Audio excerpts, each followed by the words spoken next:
कल एक पहले तो स्पीकर की चुनाव हुआ। अब्दुल रहीम राठौर साहब को मुबारक है कि अलायंस सरकार ने अपना स्पीकर बना लिया।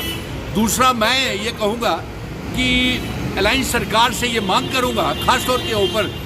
चीफ मिनिस्टर साहब से, कि भारतीय जनता पार्टी का डिप्टी स्पीकर लेजिस्लेटिव असेंबली में नहीं बनाया जाए, क्योंकि भारतीय जनता पार्टी जो है वो जम्मू कश्मीर विरोधी किरदार अदा कर रही है। क्योंकि जिस तरीके से lieutenant governor Manoj Sinha Bharatiya Janata party के लेफ्टिनेंट गवर्नर हैं, राजभवन में बैठे हुए हैं, भारतीय जनता पार्टी का एजेंडा चला रहे हैं, और हम ये मांग करेंगे कि अलायंस सरकार बिना समय गवाए हो सके तो कल ही एक रेजोल्यूशन असेंबली में लाए, पास करे कि जो 5 अगस्त 2019 के जितने फैसले थे वो गलत थे, रेजोल्यूशन में पास करें, और साथ में वो आर्टिकल 370 की वापसी को लेकर के, 35A की वापसी को लेकर के रियासत के दर्जा टाइम बाउंड पीरियड के अंदर वो वापस किया जाए, और जिन शर्तों के ऊपर असेशन हमारे जम्मू कश्मीर के महाराजा हरि सिंह जी जम्मू कश्मीर लद्दाख पीओके गिलगित बल्टिस्तान का विलय असेशन भारत के साथ करके गए हैं, वो असेशन की शर्तें लागू की जाएं। लेकिन कल के भाषण से, भारतीय जनता पार्टी के किरदार से जम्मू के डोगरा लोग बेहद दुखी हुए हैं। व्यापारी, ट्रांसपोर्टर्स, हर वर्ग के लोग बेहद दुखी हुए हैं, क्योंकि लेफ्टिनेंट गवर्नर और मनोज सिन्हा ने और भारतीय जनता पार्टी के 28 विधायकों ने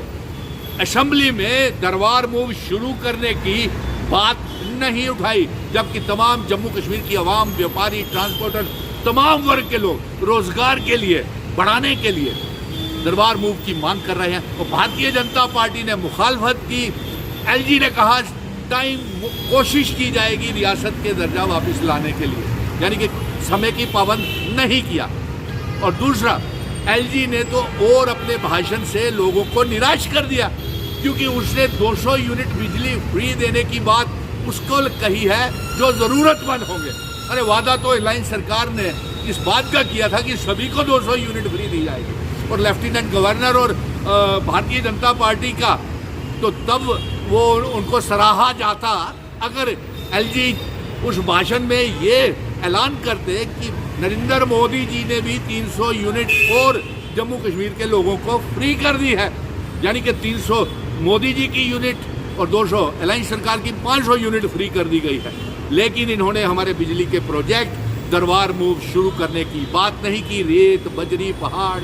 और लोगों को निराश किया। यहाँ तक कि राशन को दुगना करने की बात नहीं की गई,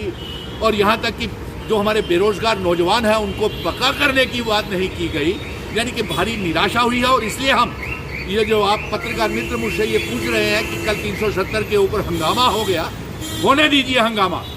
अरे 370 तो डोगरा महाराजा हरि सिंह जी ने दिया था, स्टेट सब्जेक्ट हमारा महाराजा हरि सिंह जी ने दिया था। इसी पार्लियामेंट ने, इसी सुप्रीम कोर्ट में 3 बार इसको तोड़ने से मना किया गया था। इसलिए ये जो 5 अगस्त 2019 के फैसले हमें मंजूर नहीं है, और मैं अलायंस सरकार और चीफ मिनिस्टर से ये कहूँगा कि वो तमाम फैसले और जो कानून जो 5 अगस्त 2019 के बाद जम्मू कश्मीर में लागू किए गए हैं, एक तो उनको वापस किया जाए, तमाम डोमिसाइल्स कैंसिल किए जाए, और स्टेट सब्जेक्ट सिस्टम फिर से शुरू किया जाए। और दूसरा, कल ही रेजोल्यूशन लाया जाए कि जम्मू कश्मीर रियासत का असेशन की शर्तें लागू की जाएं, जिन शर्तों के ऊपर जम्मू कश्मीर लद्दाख पीओके गिलगित बल्टिस्तान का विलय असेशन भारत के साथ हुआ था, और भारतीय जनता पार्टी का कोई डिप्टी स्पीकर नहीं बनाया जाए, क्योंकि ये जम्मू कश्मीर विरोधी, डोगरा महाराजा हरि सिंह जी की इन्होंने तौहीन की है। उनकी शर्तें तोड़ करके, उनका स्टेट सब्जेक्ट ख़त्म करके, उनकी रियासत को मामूली सा यूनियन टेरिटरी बना करके 28 विधायकों ने, भारतीय जनता पार्टी की केंद्र सरकार ने अपना एजेंडा लागू किया है, ना कि जम्मू कश्मीर को, जम्मू कश्मीर का आइडेंटिटी, कल्चर, डेमोग्राफी, इतिहास सब बदल दिया है। इसलिए कल ये रेजोल्यूशन आना बेहद ज़रूरी है।